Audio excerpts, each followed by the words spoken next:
Pronto, conseguiu? Pode baixar mais. Aí, aí tá bom. Mais um pouquinho, que eu vou falar alto. Beleza. Senhores, o sangue de Jesus Cristo tem poder, amém? Mas o que isso quer dizer? 43 anos depois, nascido dentro da igreja, criado dentro da igreja, eu escuto constantemente as pessoas falando: o sangue de Jesus Cristo tem poder. A panela cai na cozinha e o camarada grita: o sangue de Jesus Cristo tem poder. Eu não consigo entender, às vezes, por que nós usamos algumas expressões em determinados momentos. O fato é que, apesar da maioria das vezes nós estamos falando essa frase sem a ciência do que realmente nós estamos dizendo, é a maior verdade, a mais pura verdade. O sangue de Jesus Cristo tem poder. Agora, para que eu e você possamos entender o que significa o sangue de Jesus Cristo tem poder, e para que nós possamos entender o que isso tem de relevância para a minha vida e para a sua vida, não tem como eu não começar em Gênesis. E eu convido você a ir comigo em Gênesis, lá no começo, Gênesis 3. Gênesis capítulo 3, versículo 1. Nós temos o conhecido texto chamado A Queda do Homem. Como já cansamos de ouvir, mas eu gostaria de ler. Ora, a serpente era o mais astuto de todos os animais selvagens que o Senhor Deus tinha feito. E ela perguntou à mulher: foi isso mesmo que Deus lhe disse? Não coma de nenhum fruto da árvore do jardim? E respondeu a mulher à serpente: podemos comer do fruto da árvore, de qualquer árvore do jardim. Mas Deus disse: não coma do fruto da árvore que está no meio do jardim, nem toque nele, do contrário vocês morrerão. E disse a serpente à mulher: certamente não morrerão. Deus sabe que no dia em que dele comer, seus olhos se abrirão, e a você serão como Deus, conhecedores do bem e do mal. Quando a mulher viu que a árvore parecia agradável ao paladar, era atraente aos olhos, e além disso desejável para dela se obter discernimento, tomou do seu fruto e comeu, e deu ao seu marido, que também comeu.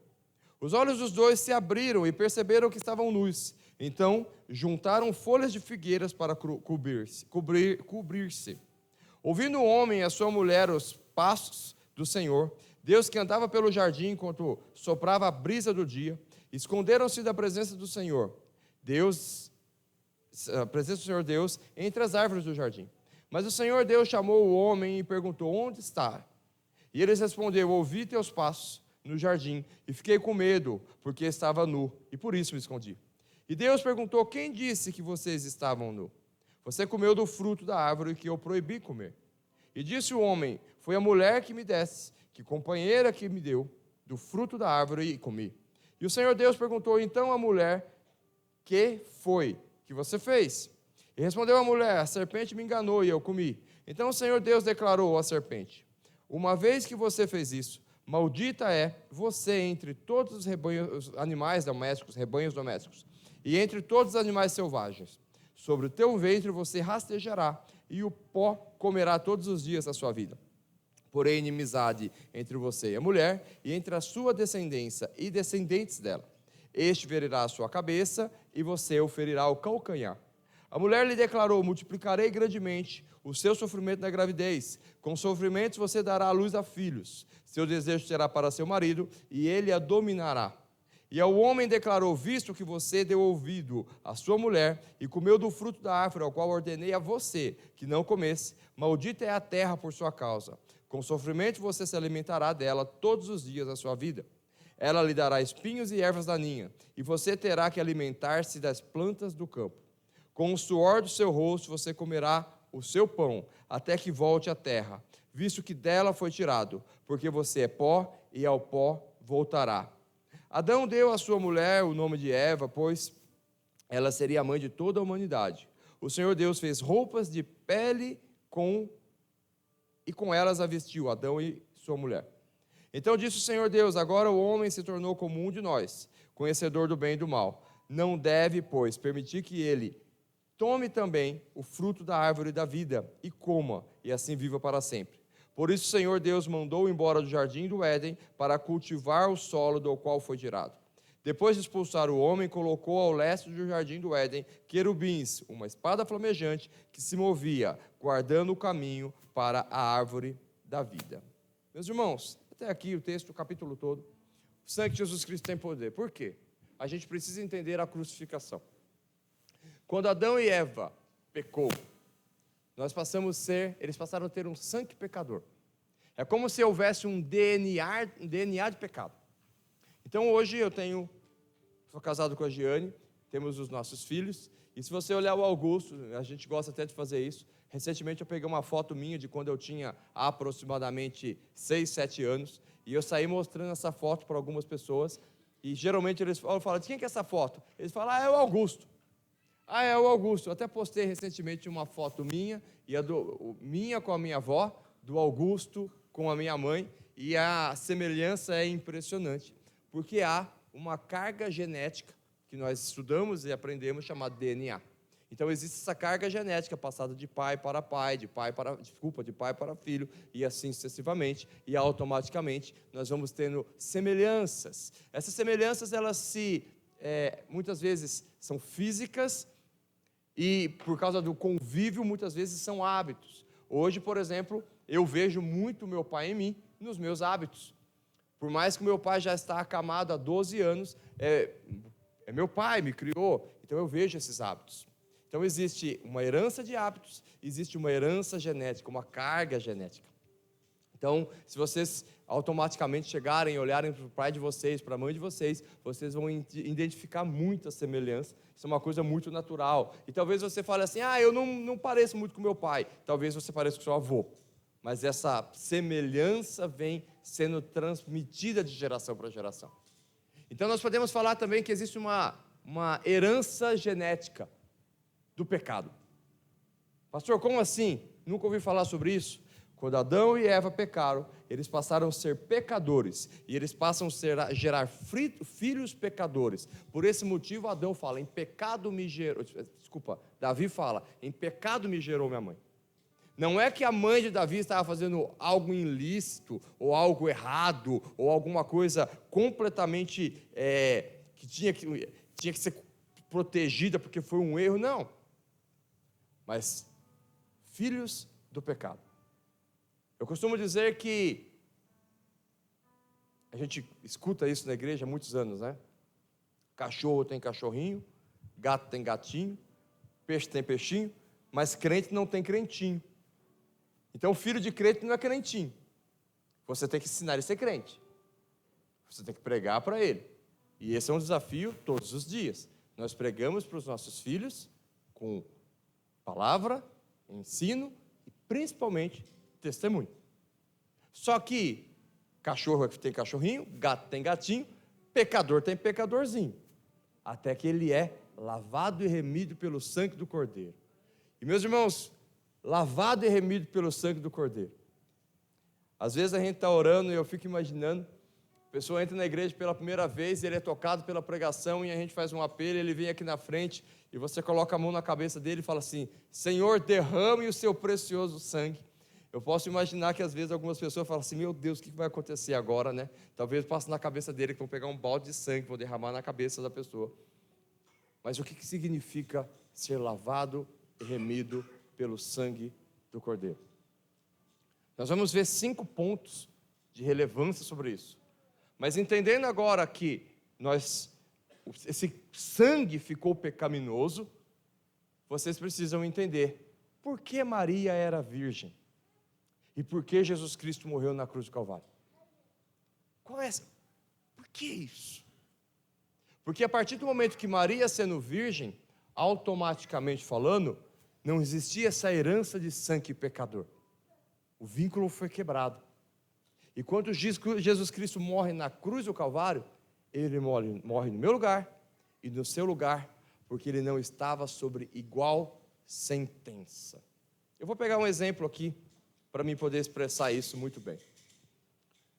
Carlos está aqui do nosso lado, e num dia de ira, ele, até brinquei recentemente no PG, ele deu uma panelada na Irani e a Irani morreu.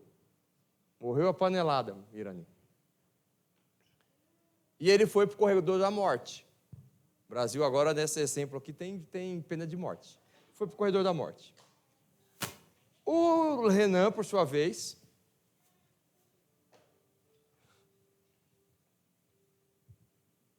olhou para a esposa, para não ficar atrás, deu uma panelada na Mari também. E também ficou viúvo.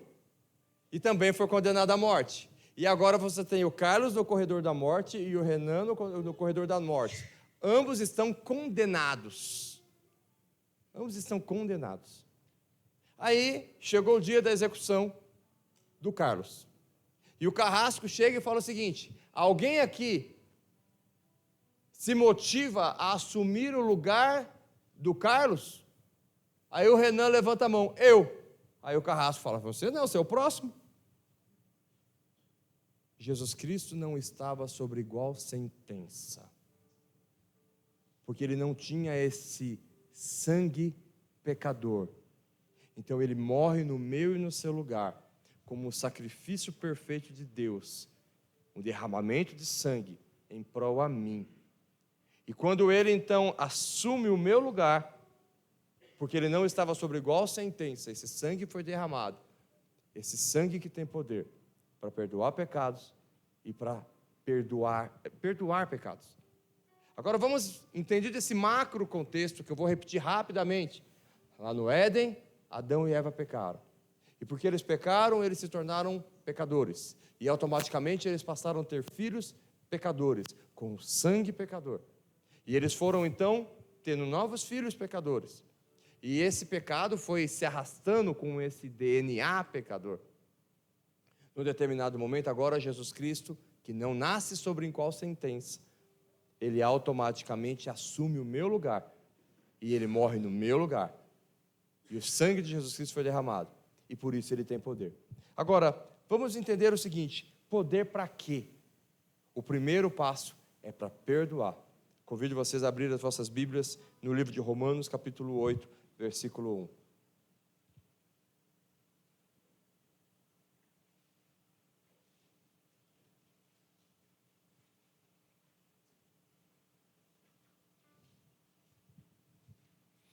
Portanto, agora não há mais condenação para aqueles que estão em Cristo Jesus. Porque por meio de Jesus, a lei do Espírito da vida me libertou da lei do pecado e da morte.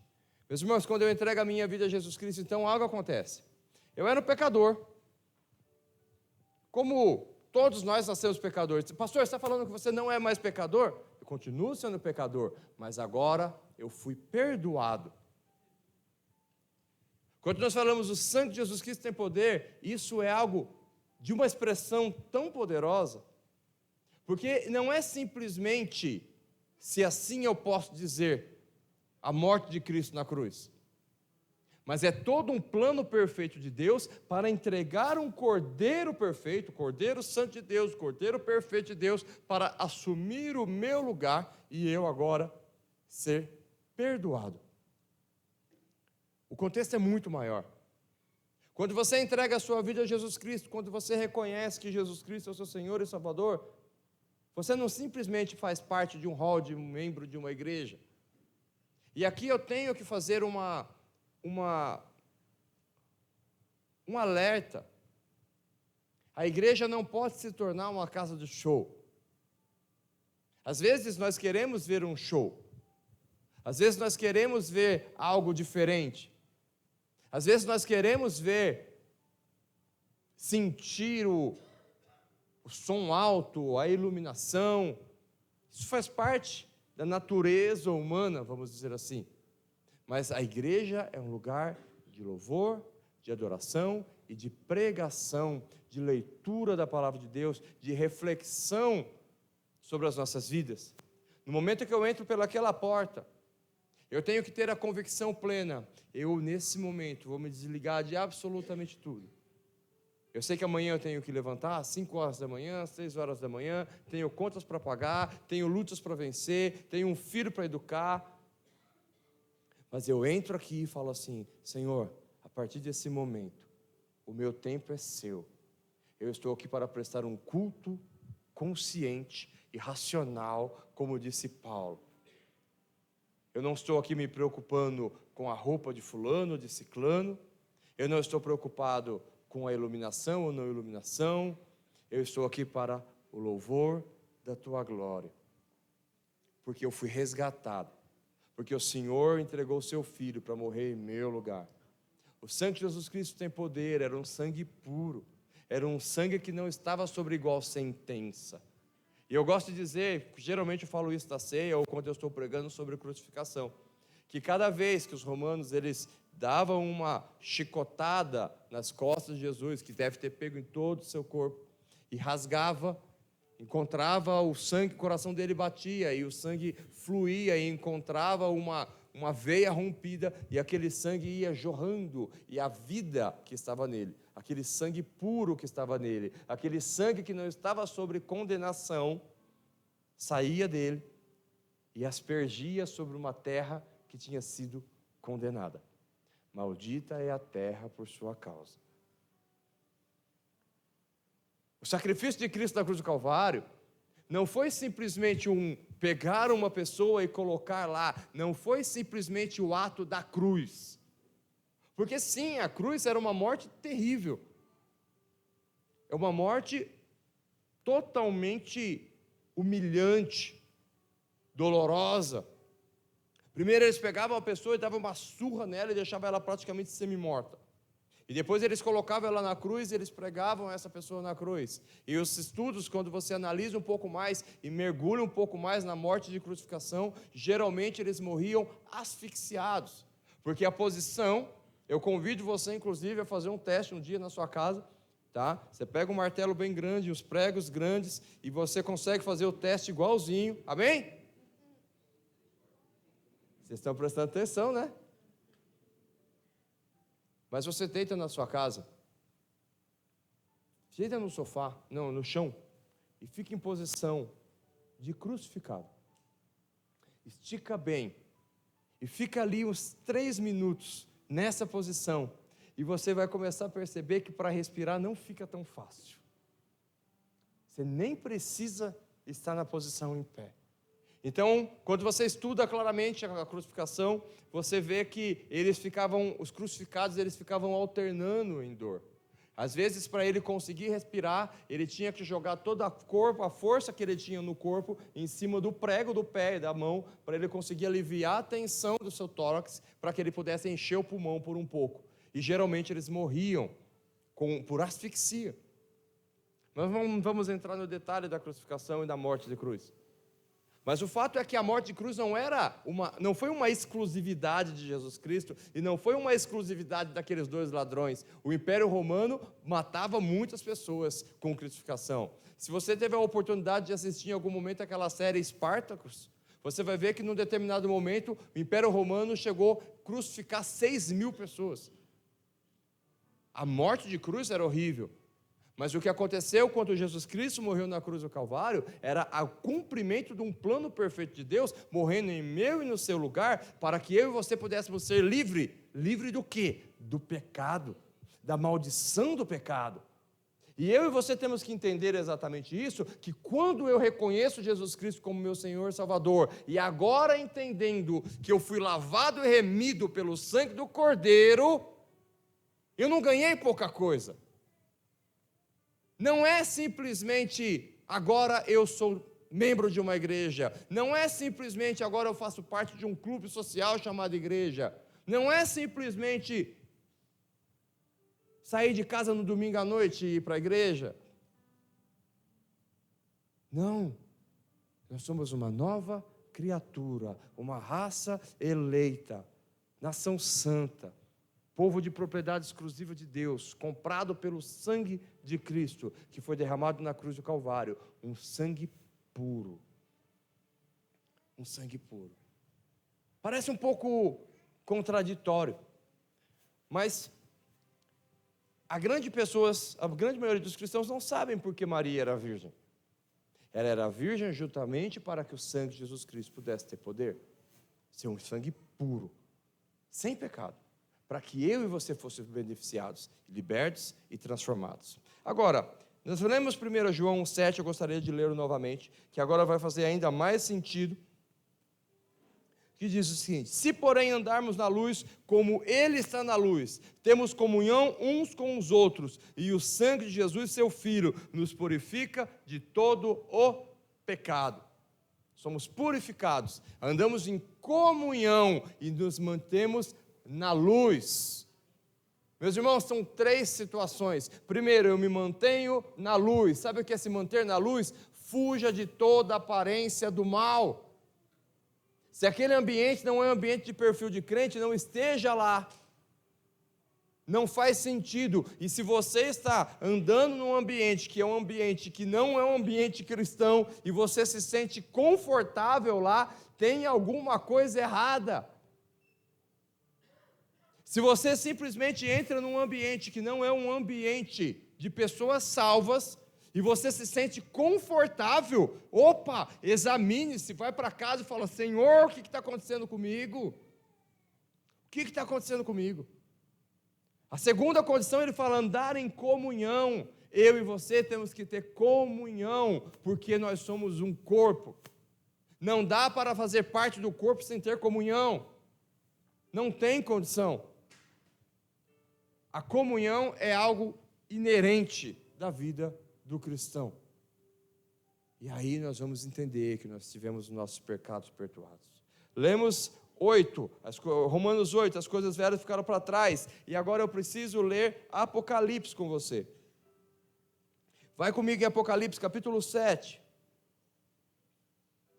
versículo 14.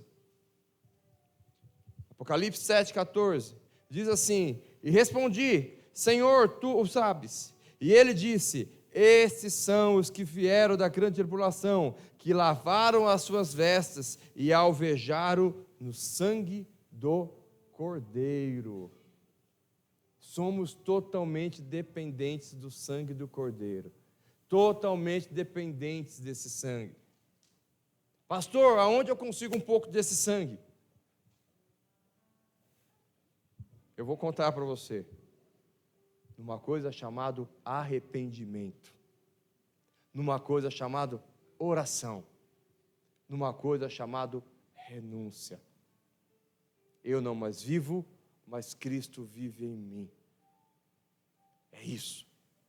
Você não vai conseguir encontrar uma garrafinha desse sangue por aí. Apocalipse 1:5. Lá no comecinho de Apocalipse diz assim: e se Jesus Cristo, que é a testemunha fiel, o primogênito dentre os mortos e o soberano dos reis da terra, Ele nos ama e nos libertou dos nossos pecados por meio do seu sangue. Quando você ouvir alguém falar o sangue de Jesus Cristo tem poder, você fala assim: olha aí como tem.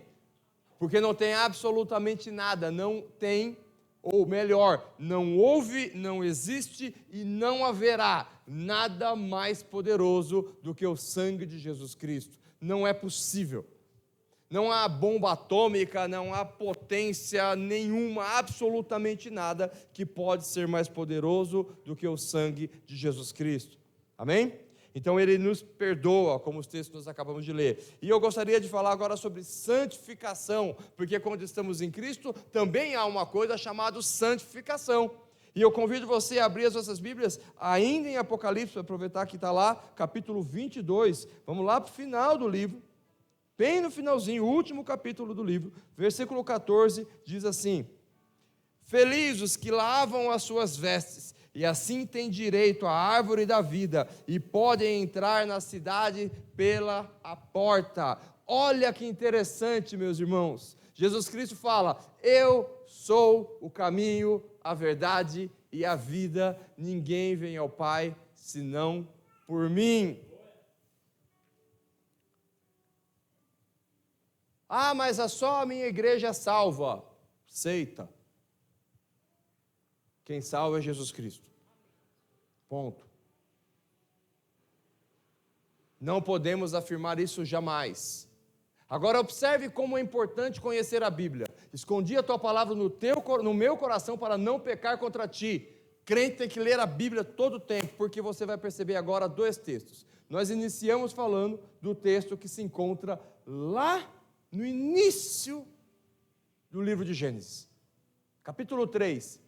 E Deus fala o seguinte: agora eles são como nós, não é prudente que eles comam da árvore da vida.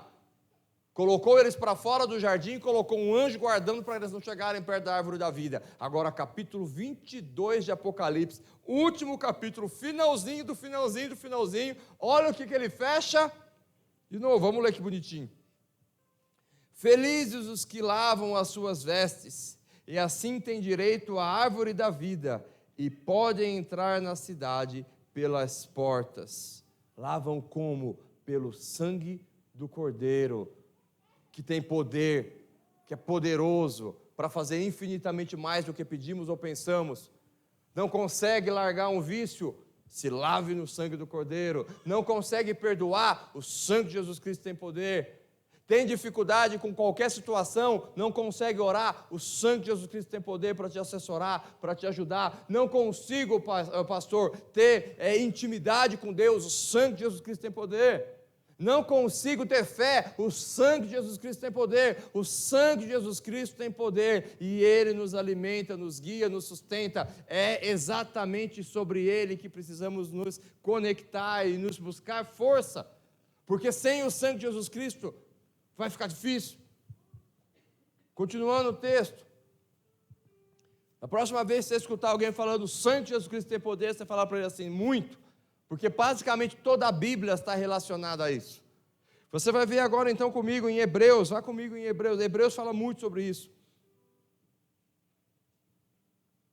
Hebreus capítulo 9, versículo 14, diz assim: quando mais o sangue de Cristo, que pelo Espírito Eterno se ofereceu de forma imaculada a Deus, purificará a nossa consciência de atos que levam à morte, para que sirvamos ao Deus vivo.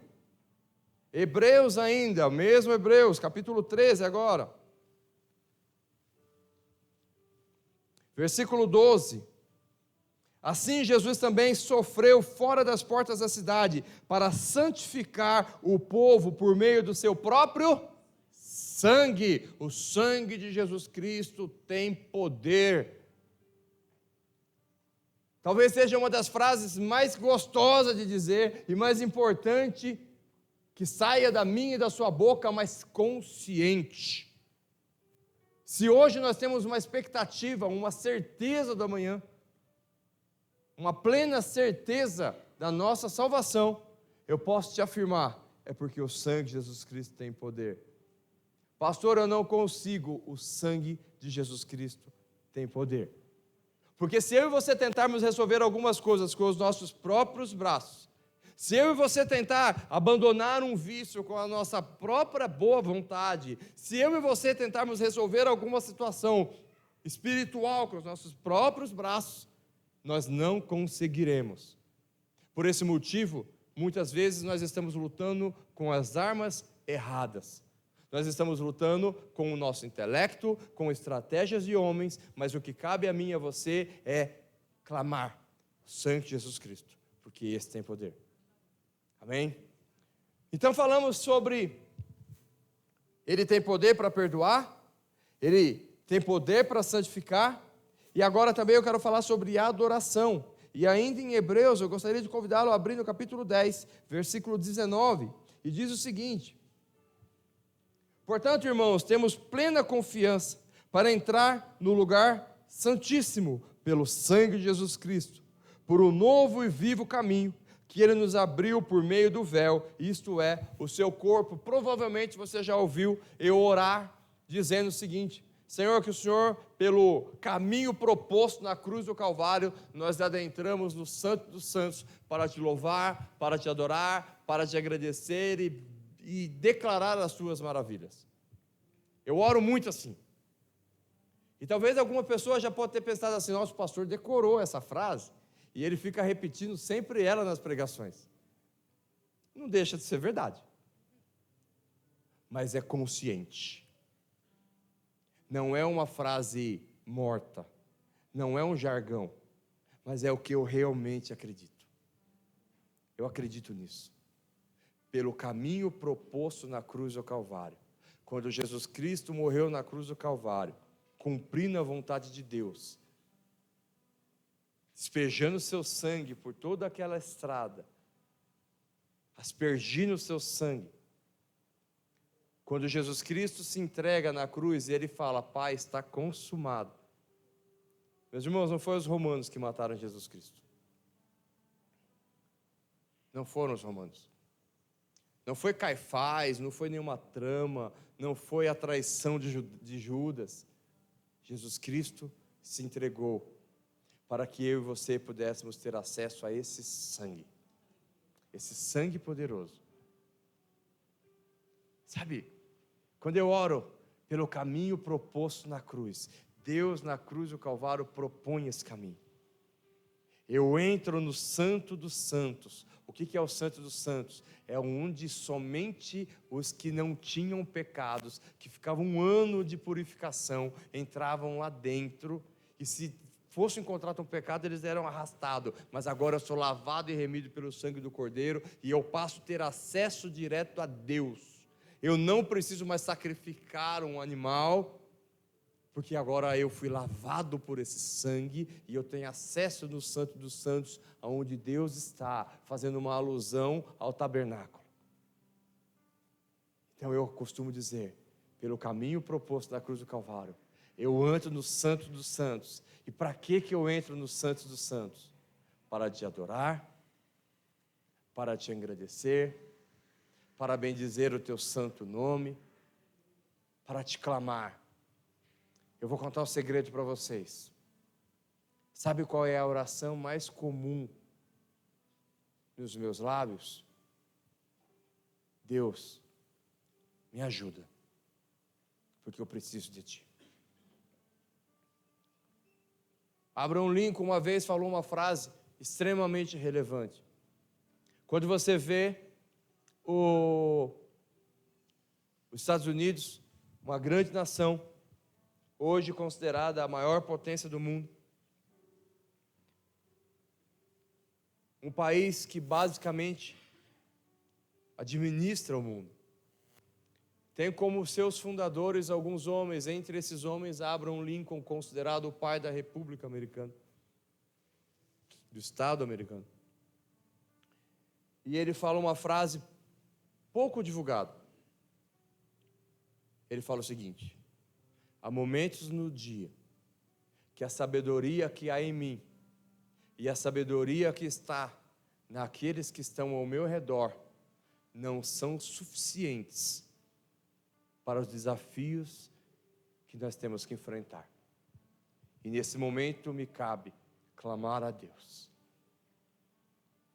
Eu quero dizer uma coisa para você, que nos nossos lábios possa ter um constante pedido: Deus, pelo caminho que o Senhor me propôs na cruz do Calvário, eu entro na Tua presença para Te adorar, para Te louvar, para engrandecer o Teu nome, para reconhecer a Sua grandeza, para reconhecer o Seu plano perfeito, para reconhecer todo o cuidado de reconectar, de criar esse caminho através do sacrifício do Cordeiro perfeito de Deus, seu Filho João, porque Deus amou o mundo de tal maneira que entregou o seu Filho para que todo aquele que nele crê não pereça, mas tenha vida eterna. Então eu te agradeço porque o Senhor me resgatou do lamaçal do pecado e me transportou para a sua maravilhosa luz, e eu estou aqui agora porque eu fui lavado e remido por esse sangue que tem poder, e eu estou aqui porque eu tenho que dizer: eu não aguento mais, eu preciso da sua direção, eu preciso do teu consolo, eu preciso da sua força, do seu fortalecimento. Me guarde, porque quando você for a Deus com esse entendimento, e você, com esse entendimento, não significa que Deus é burro, porque algumas pessoas, desculpa a expressão, mas algumas pessoas às vezes tratam Deus como se ele fosse algo insignificante. Eu tenho que pedir para Deus nos mínimos detalhes, naquele dia, Senhor, para você não esquecer e tal. Deus é poderoso, meus irmãos, eu não preciso falar para eles detalhes, Ele sonda e conhece o nosso coração. Ele sabe exatamente o que eu preciso, mas a diferença é quando eu vou a Ele me colocando na posição de filho resgatado. Isso é importante. Não é eu declaro que Deus vai fazer isso, eu não declaro nada. Quem sou eu na fila do pão? Às vezes eu vejo as pessoas, eu declaro isso, eu declaro aquilo, meus irmãos, isso é muito bonito. Mas no final das contas, eu tenho que entender que eu não declaro nada. Eu vou fazer o seguinte, eu chego o Augusto para mim e falo assim, pai, eu vou falar assim, oi filho, eu declaro que hoje eu não vou na escola e que eu vou parar de estudar. E quem manda na minha vida sou eu. Eu falei, você declara? Declara, vai para o quarto que eu te encontro lá com 3 minutos. Que eu vou declarar uma coisa para você. Eu vou declarar para você a ordem aqui. Eu não declaro nada, meus irmãos. Eu clamo. Agora, se o Augusto chegar para mim e falar assim, pai, eu não quero ir na escola, porque eu não estou conseguindo. Sabe, eu estou me sentindo perseguido por um amiguinho. Eu não estou entendendo, eu não entendo matemática, pai. E aí eu vou lá, e quando eu vejo o professor de matemática, ele começa a colocar aquele negócio na lousa, pai. Eu não entendo nada. E aí, meus irmãos, sabe uma coisa que acontece? Geralmente, quando você não entende uma coisa, você tem vontade de fugir. Aí sabe o que você vai fazer? Você vai falar assim, vem cá, filho, que eu vou te ajudar. Que você possamos aprender a entrar no Santo dos Santos, pelo novo e vivo caminho, pelo caminho proposto e pelo sangue de Jesus Cristo que tem poder, e falar assim, Deus, eu preciso de ajuda, porque não há sabedoria em mim para resolver essa situação, e Ele é poderoso para nos cuidar, nos nutrir. Eu fico imaginando, Paulo, como deveria ser a oração de Paulo? Meus irmãos, se eu fosse fazer uma brincadeira aqui agora, e falar assim, pastor, quando você pensa em Paulo, trazendo um paralelo com alguma referência moderna, quem seria Paulo para você? Eu vou repetir. Pastor, se você fosse pensar no apóstolo Paulo, e você trazer uma referência moderna, se é que o exemplo que eu vou dar é moderno, quem seria Paulo para você? Meus irmãos, eu penso em Paulo, eu penso no Rambo. Quem lembra do Rambo aqui diz amém? Entregaram a idade de vocês. Mas pastor, o que tem a ver? O camarada saia matando todo mundo? Mas é exatamente isso. Paulo saiu fazendo um auê. Primeira viagem missionária, segunda viagem missionária de Paulo, terceira viagem. Esse homem colocou a Ásia Menor, colocou tudo aquele pedaço ali com a perna para cima. Ele chacoalhou a estrutura do Império Romano. Ele fez um auê danado, esse homem, pregando o Evangelho. Meus irmãos, tem um texto bíblico que fala que Paulo foi levado para fora da cidade e foi apedrejado. E a Bíblia fala que ele foi deixado como morto. Sabe por que ele foi deixado como morto? Porque, no mínimo, as pessoas achavam que ele estava morto. Mas quando você pega o histórico, o apedrejamento era uma sentença de morte. Não era o seguinte, eu vou te dar umas pedradinhas para você ficar esperto. Quando a pessoa era apedrejada, era uma sentença de morte. E geralmente eles iam jogando pedra, e quando a pessoa já estava semi-morta, vinha um camarada com um paralelepípedo, uma pedra grande, jogava na cabeça da pessoa e largava lá. A Bíblia fala que Paulo foi apedrejado. E ele levantou depois, bateu a poeira, e sabe o que ele foi fazer? Foi continuar pregando. Meus irmãos, Paulo em Malta. Naufragou uma vez, naufragou 2 vezes. Chegou em Malta, está lá todo molhado, com frio. Fizeram uma fogueira, ele foi pegar um graveto, joga o graveto no fogo. Veio uma cobra e pega o dedo dele. Ele chacoalha a cobra no fogo e continua. E é o pessoal ali na expectativa que Paulo caísse duro. E Paulo continuou pregando. Estou falando para você tentar fazer isso? Não. Porque Paulo estava com uma grande obra e Deus estava fazendo. Paulo era uma ferramenta. Você vai ver, quando Paulo é chamado, você vai ver Deus falando para Ananias: ele para mim é uma peça preciosa. Ele foi escolhido, tinha uma missão, pregar o evangelho para os gentios. Chegou em mim e você. Mas eu gostaria de falar para você como que deveria ser a oração de Paulo. Você vai entender um pouquinho mais do que eu vou dizer se você ler a carta de 2 Timóteo.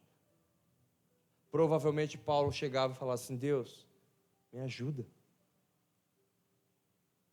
Preciso de Ti. Porque quando você for fraco diante de Deus, Deus vai se te fazer forte na frente dos homens. E quando eu falo forte na frente dos homens, eu não estou falando grande. Eu estou falando firme mediante a palavra de Deus.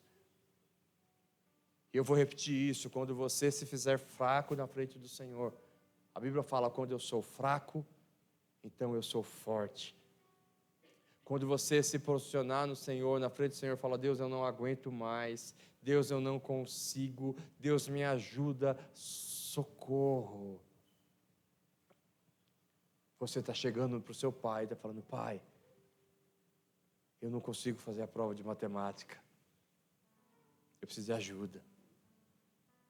Pai, eu não estou sabendo tratar esse problema. Eu preciso de ajuda. Eu tenho que passar para vocês, e nós precisamos entender que nós temos que cultivar uma relação de filhos com Deus. Lá no dia 12 eu falei uma frase: feliz é o homem que sabe o seu lugar. E saber o seu lugar significa que Deus é Deus. E eu sou tão amado por Ele, que Ele me resgatou do lamaçal do pecado. Mas isso não me transforma num super-homem, me transforma em filho. E talvez num super-filho. E o super-filho é aquele que honra o Pai, que faz a vontade do Pai, que está conectado no Pai. Eu convido você, nesses momentos da pregação, caminhando para o final, a gente tem poucas coisas para ver ainda, a começar a refletir em duas coisas. Como você é filho hoje? Como você trata seu pai? Qual é a sua relação com o seu pai? Seu pai de carne. Talvez seja uma relação difícil, mas isso não muda o fato de você ser filho. E no mínimo nós temos que manter o que a Bíblia diz: honra o teu pai e a tua mãe. Hoje, o Maicon, ele foi visitar uma igreja, e geralmente é ele que faz esse trabalho, e de cuidar do meu pai, domingo de manhã. E hoje ele foi fazer essa visita nessa igreja, e eu fui lá cuidar do meu pai, e aí eu liguei para um jovem, um adolescente, e falei assim: eu preciso da sua ajuda. E ele falou assim: mas o que você vai fazer? Eu falei: vem aqui. Aí ele foi, aí cheguei na casa do meu pai, e eu falei assim: olha, vamos tirar o meu pai da cama. E aí ele ficou olhando assim, eu falei: vamos, pega nas pernas dele aí. Aí coloquei ele na cadeira, aí levamos ele lá para fora. Depois eu falei: agora nós vamos dar banho nele. Ele falou: mas eu falei: vem cá me ajudar. E ele ficou todo assim, sabe? E eu senti que aquilo impactou muito ele. E ele falou: pastor, o que você quer me dizer? Eu quero dizer que você tem que melhorar a sua postura de filho. E depois ele saiu e falou: pô, pastor, obrigado. Eu e você temos que melhorar a nossa postura de filho com Deus. E melhorar a postura de filho com Deus significa ir a Ele pelo caminho proposto e falar: Senhor, obrigado, porque o Senhor me resgatou do lamaçal de pecado através do sacrifício de Cristo e do derramamento de sangue, desse sangue que tem poder. Preciso de Ti. Preciso de Ti.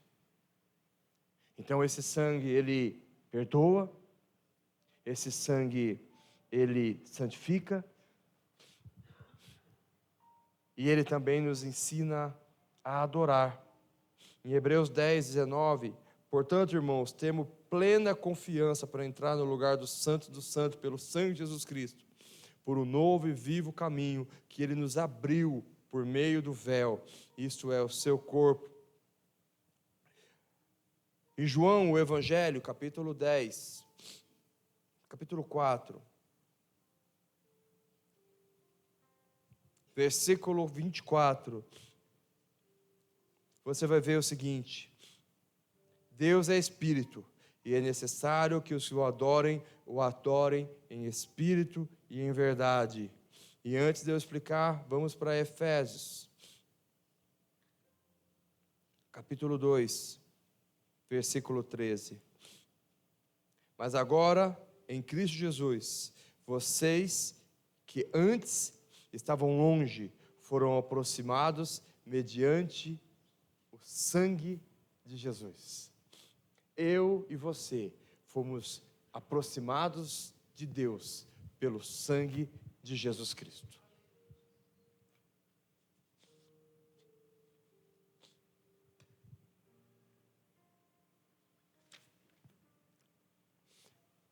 Uma adoração, uma verdadeira adoração. E aqui, meus irmãos, que as nossas relações comerciais adorem a Deus. Que as nossas notas na escola adorem a Deus. Que as nossas roupas adorem a Deus. Que os nossos lábios adorem a Deus. Não importa o que eu e você venhamos a fazer, que tudo adore a Deus. Porque o sangue de Jesus Cristo tem poder. E caminhando para o fim, mais 2 pontos. Ele vence o inimigo. Apocalipse 12, 10. Então ouvi uma forte voz dos céus que dizia: agora veio a salvação, o poder, o reino do nosso Deus e a autoridade do seu Cristo, pois foi lançado fora o acusador dos nossos irmãos, que acusa de dia e de noite ao nosso Deus. Ou seja, ele vence o inimigo, foi lançado fora o acusador, e ele nos resgata também. E a gente caminha para o término com o resgate do Senhor. E esse, para a gente ler, 1 Pedro 1,18.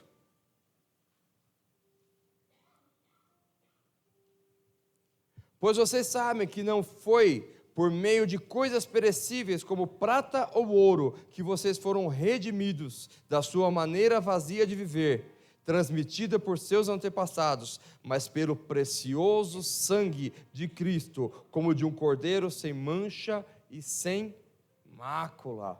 Assim que fomos redimidos, assim que fomos resgatados pelo sacrifício de Cristo.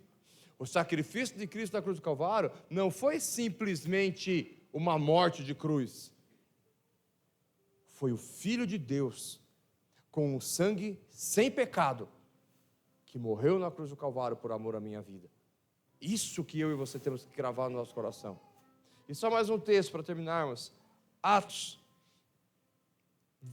Efésios 1:7.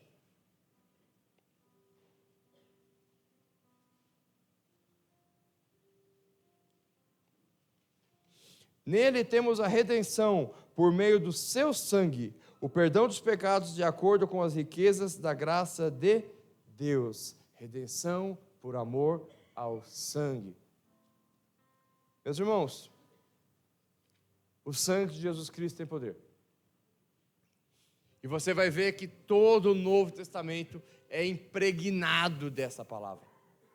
O tempo todo nós vamos ver que nós somos redimidos pelo sangue, nós somos cuidados pelo sangue, nós somos alimentados pelo sangue, o sangue de Jesus Cristo nos une, o sangue de Jesus Cristo nos fazem uma família de sangue.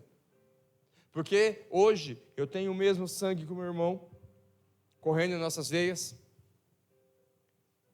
Eu tenho o mesmo sangue com os meus filhos. O sangue de herança genética dos nossos pais. Mas quando eu olho para o cônjuge, eu e ele temos o mesmo sangue de Jesus Cristo. E por esse motivo nós somos uma família, constituído na cruz do Calvário. Quando eu olho para o Clebson, quando eu olho para a Suzy, e assim sucessivamente, para a irmã Esmeralda, Daniel e todos os outros, Vitor, Renan, Marcelino, nós fazemos parte de uma família.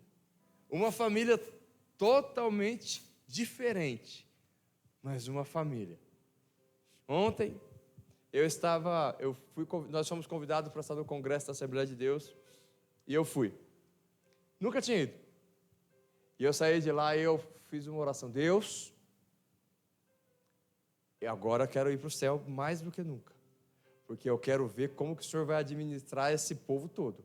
É os assembleanos de um lado, os batistas do outro lado. Isso vai dar uma confusão, mas eu tenho certeza que o Senhor vai fazer algo impressionante. Porque eles são nossos irmãos em Cristo. Mas é muito diferente. Muito diferente.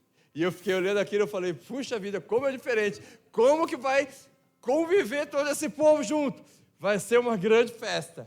E eu saí dali com o coração alegre, porque no final das contas, eu acho que esse era o plano de Deus. Uma família, formada por homens e mulheres que são lavados e remidos pelo sangue do Cordeiro, homens e mulheres que temem o pecado, homens e mulheres que clamam a Deus, homens e mulheres que colocam o joelhinho no chão e falam, pai, preciso de ajuda, socorro, eu não estou conseguindo aguentar mais, com diferenças, muitas diferenças, mas uma coisa em comum, temor do Senhor, uma coisa em comum, construídos, conquistados, salvos na cruz do Calvário, pelo derramamento de sangue de Jesus Cristo, o sangue que tem poder. Então, a partir de hoje, meus irmãos, quando eu e você tivermos uma situação, sim, vamos deixar claro, o sangue de Jesus Cristo tem poder, porque Ele tem poder, e Ele não tem simplesmente um poder para falar como um jargão, mas Ele tem poder para salvar, Ele tem poder para curar, Ele tem poder para redimir, Ele tem poder para uma adoração, Ele tem poder para todas as coisas, Ele tem poder para perdoar, Ele tem poder sim, para que eu e você possamos ser nutridos por Deus,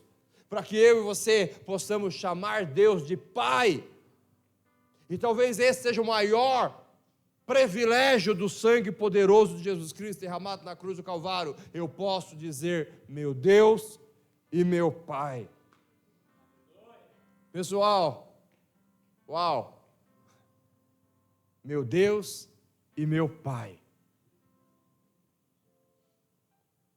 Vamos refletir alguns minutos sobre essa frase. Meus irmãos, Deus criou todas as coisas. A Bíblia fala que no princípio a terra era sem forma e vazia, e o Espírito de Deus pairava sobre a face das águas.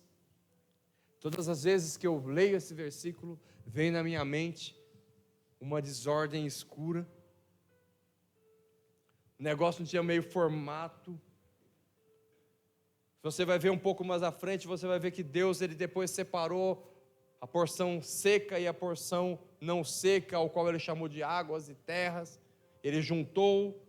Então, antes disso, eu imagino que era meio que um pântano, um negócio meio sem forma, esquisito, escuro.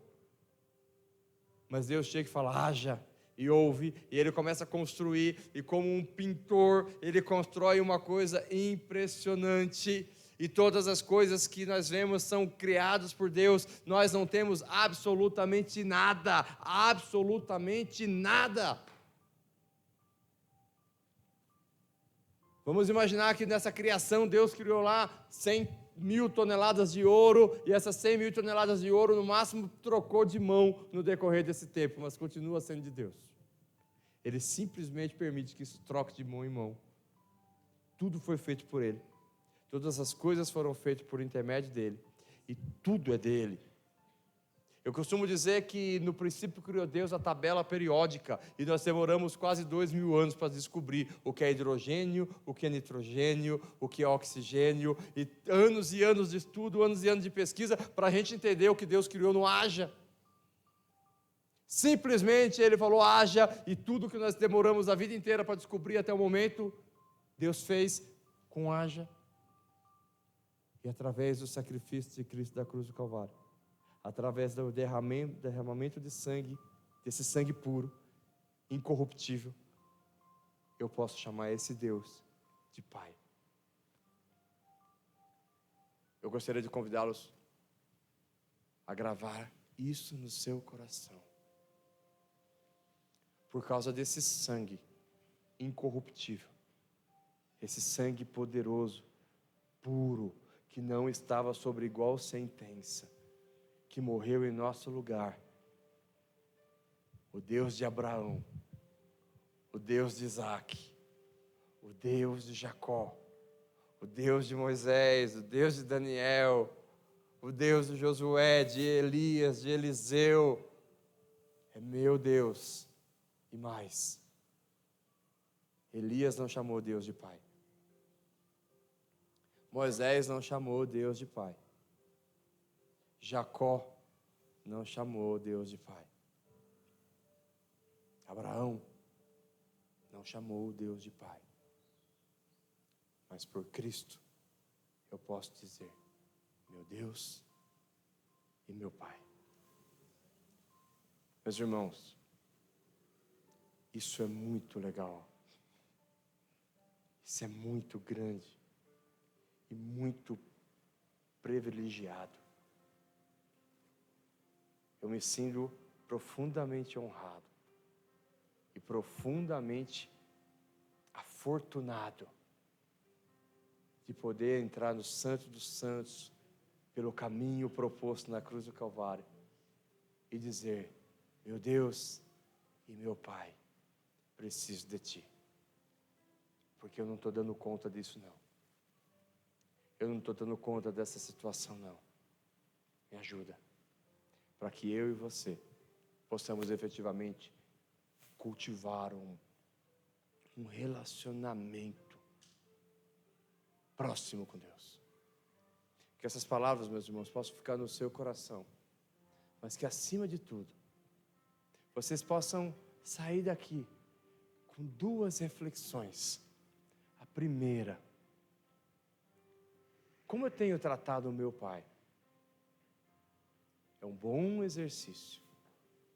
E a segunda, como está o meu relacionamento com o meu Pai Celestial? Que essas palavras possam ficar no seu coração.